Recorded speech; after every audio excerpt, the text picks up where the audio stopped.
Monsieur le Président, Excellence, Vladimir Poutine, président de la Fédération de Russie, Monsieur le Président Azali Assoumani, président de l'Union africaine, chers collègues, Monsieur le Président de la Commission de l'Union africaine, Mesdames et Messieurs les ministres, Mesdames et Messieurs,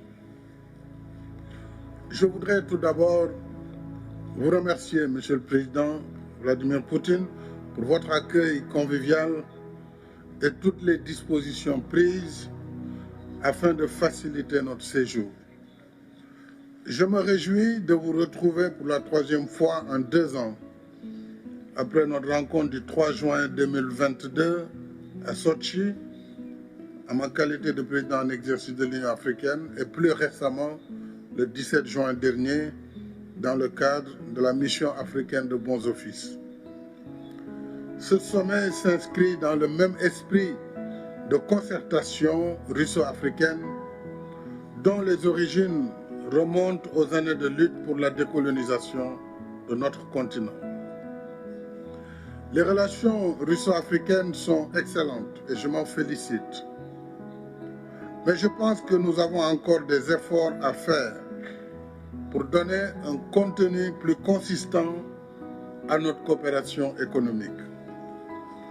Le potentiel de notre partenariat est énorme. L'Afrique, on le sait, c'est 30 millions de kilomètres carrés, plus d'1,3 milliard d'habitants. La Russie, c'est plus de 17 millions de kilomètres carrés et plus de 144 millions d'habitants. Ensemble, notre continent et votre pays constituent un géant démographique et disposent de l'essentiel des ressources naturelles de la planète. Nous avons donc de quoi coopérer dans quasiment tous les domaines: agriculture, agroalimentaire, industrie, hydrocarbures, mines, transport, industrie, technologie de l'information et de la communication, sécurité, pour ne citer que cela. Cependant, Monsieur le Président, il nous faut bâtir des mécanismes adéquats et pragmatiques. Des mécanismes donc d'investissement, de financement et de partenariat. On aura remarqué que je ne parle pas d'aide, parce que je ne crois pas en l'aide en réalité. Et pour répondre à notre jeune frère, notre cadet, capitaine Traoré, président du Faso, l'Afrique, les chefs d'État ne sont pas venus ici pour mendier, tout comme nous n'allons pas ailleurs pour tendre la main. Nous travaillons pour un partenariat d'égale dignité entre les peuples. C'est le même discours qu'on tient à Dakar, ici à Saint-Pétersbourg ou à Washington. Donc je pense que le combat de l'Afrique est d'abord un combat pour la dignité. Et ce combat, il transcende les générations. Je suis très heureux, moi, d'être à côté du président Museveni ou du président Denis Sassou Nguesso, qui ont été pour l'un des combattants de la liberté, pour d'autres des modèles de résilience. Et chaque génération a son combat à mener. Le nôtre, c'est de combattre d'abord le terrorisme qui est en train de gangréner notre continent. Mais aussi, c'est de travailler pour le développement de notre continent. Mais si on y regarde de très près, pourquoi l'Afrique en est à cette situation? C'est justement le poids de l'histoire, l'héritage de l'esclavage, de la colonisation qui se poursuit à travers des manifestations de néocolonialisme et à travers l'injustice du système que nous combattons au quotidien. Nous avons demandé la réforme du système des Nations Unies. Nous avons demandé la réforme de la gouvernance mondiale qui, aujourd'hui, conditionne la vie de nos États.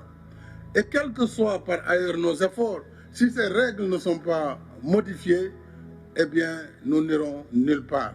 C'est pourquoi il est important que nous travaillions dans la solidarité, que nous travaillions également à l'échelle du continent, puisque les défis sont majeurs. Nous avons des micro-États hérités du Congrès de Berlin qui nous empêchent de travailler à l'échelle. Si on ne comprend pas cette situation, on perdra beaucoup de temps sans efficacité. Je crois que la Russie, avec ses capacités en matière d'investissement, peut travailler avec l'Afrique sur ces grands projets régionaux. Et l'Afrique a besoin d'infrastructures de développement. L'Afrique a besoin de chemins de fer. Elle a besoin d'électricité, de barrages. Elle a besoin de la sécurité collective. Et sur tout cela, l'Union africaine, à travers différents mécanismes, que ce soit l'ODA-NEPAD, que ce soit les programmes régionaux, nous avons le programme qu'il faut. Et je pense qu'avec la Russie, nous pourrons travailler ensemble avec les BRICS et avec tout autre partenaire qui souhaiterait travailler dans nos priorités. Nous pourrons ensemble bâtir une prospérité partagée. Je pense que s'agissant maintenant de nos soucis, et notre souci principal reste la paix sur le continent. Notre souci, c'est la sécurité à l'échelle du continent et du monde. Nous souhaitons, Monsieur le Président, la désescalade pour aider à l'accalmie et à la restauration du libre commerce des céréales et des fertilisants. Ça, c'est mon discours depuis le premier jour du conflit russo-ukrainien. Puisque l'Afrique, au-delà du blé, produit des céréales. Nous produisons du mil, du maïs, du sorgho. Nous produisons toutes sortes de céréales. Mais sans fertilisants, comment allons-nous faire? Donc, toutes les contraintes contre le commerce des céréales et des fertilisants doivent être levées. Mais ce soir, nous verrons le président et je pense que nous aurons l'occasion, sur l'initiative de la paix africaine, d'avancer sur ces sujets. Mais aussi, cela nous permettrait, par rapport aux autres partenaires, sur les restrictions, par rapport au commerce, de plaider pour la levée de toutes les restrictions afin que les pays puissent retrouver un commerce libre au bénéfice de toutes les populations. Monsieur le Président, je vais m'en arrêter là puisque je ne voudrais pas être plus long, mais nous souhaitons une action de la Russie à l'échelle de l'Union africaine dans le domaine de la sécurité. Nous avons une architecture de la paix pour l'Union africaine. Nous sommes en train de voir comment l'Afrique peut prendre en charge dès lors que le Conseil de sécurité a failli à cette mission qui est de restaurer la paix partout dans le monde. Le terrorisme gangrène notre continent sans qu'il n'y ait aucune solidarité majeure en faveur de l'Afrique. Donc ce sujet-là, je pense que c'est un sujet important pour notre sommet. L'autre sujet important, je l'ai dit, c'est vraiment l'investissement que nous devons pouvoir faire ensemble pour une prospérité partagée. Je ne peux terminer, Monsieur le Président, sans vous féliciter et vous remercier pour le soutien diligent que vous avez apporté à la demande d'adhésion de l'Afrique comme membre de plein droit du G20. Cela participe de notre revendication pour une gouvernance politique et économique mondiale plus juste et plus inclusive, y compris par la réforme du Conseil de sécurité, afin que l'Afrique y trouve enfin une place plus conforme aux réalités de notre temps. Encore une fois, merci pour votre invitation et plein succès à nos travaux. Je vous remercie de votre aimable attention.